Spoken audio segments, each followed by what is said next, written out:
Okay, so we're kind of inching closer and closer towards a Minecraft clone. Relax, it's not going to be a full Minecraft clone.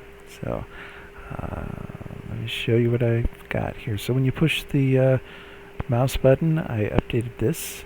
It was already, I changed some of the variable names so that's a little bit more obvious that it's the cursor position and the cursor color that is being pushed onto those vector things. And I made another function here. I have the old find y function, which took the x and z position of wherever you were at in the screen or in the map, and it calculated the nearest cube that you were above, and then the height of the y of that cube. I kind of modified that because I needed a few things. I needed more information. In fact, I modified it to not return the height. So this is the new function, y2, find y2, takes the same input as the position on the map of the cursor, and it finds the highest cube, and it uses it gets this ready like it's going to return that. The highest y could be returned, but instead I return the index into the cube positions array so that I can reference the cube position and the color in the main function here. This is really messy. I'm going to work on the next few days and clean this up because it's a really messy implementation. I moved some stuff inside here, like the beginning of the render loop here, which is the clear color, and I moved the swap clumsily into here too because I'm doing the same thing here. So you have the clear and then the swap at the end. It's because I made this second part here, the 2D stuff. It was when it was not properly showing. It was showing a blank screen sometimes, so it was flashing in and out. So I have made it time-based, and then I also included the clear in the swap, so it doesn't do anything when it's not time, when the else is on the 2D.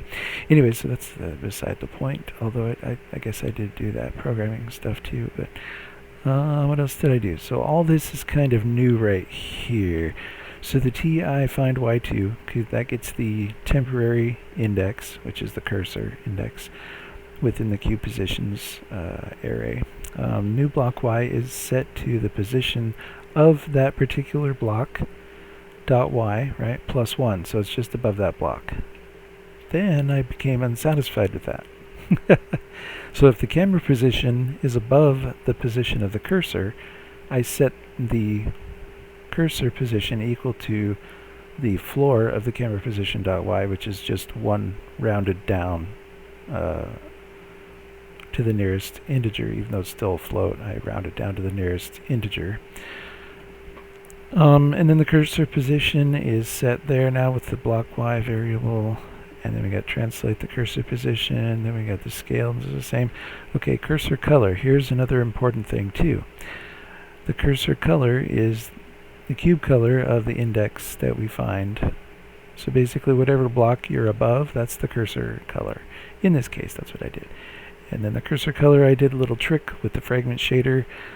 Because the colors go from 0 to 1, I added 100 to this one because I want it to be separate from all the other colors that the fragment shader receives, so that when the fragment shader receives a color in the R variable that is greater than 10, because what I did with this one was I added 100 to it, and to the R variable, RGB. So if the red color is greater than 10, which the color goes from 0 to 1, so that'll immediately stand out, then I subtract 100 from it when I apply it, but I also change the alpha channel to 0.4. Oh, and then also I guess I could show you this. In order to get that to work, I just had to implement this right here, which is before the render loop. It's right after the initialization of everything.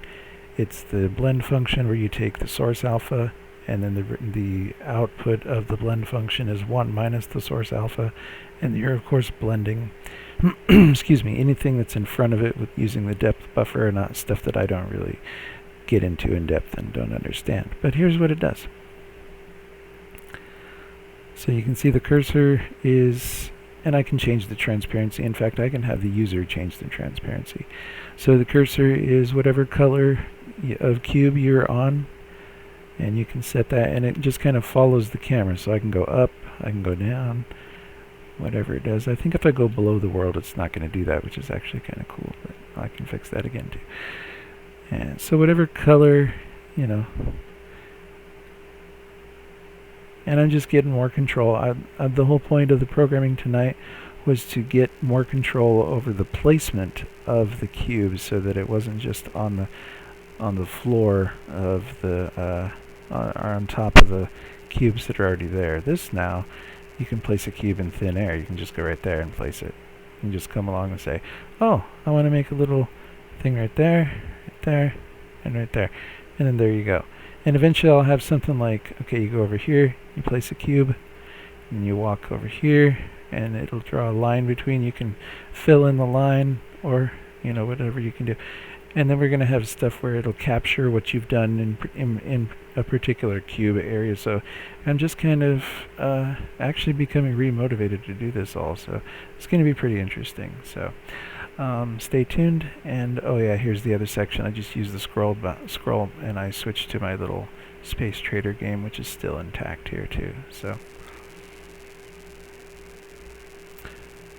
and let's see. Actually, I need a good screenshot. So let's go maybe over, where should we go?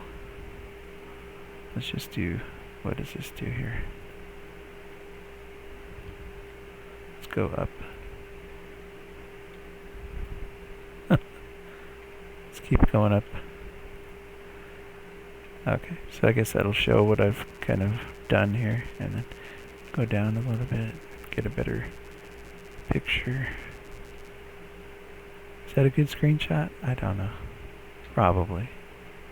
Let's put that right. Wait, where did it go? Oh, it's up top, isn't it? That's right. I'll have to fix that. But yeah, let's take a screenshot right there. Okay. Alright, thanks for watching. Stay tuned for more.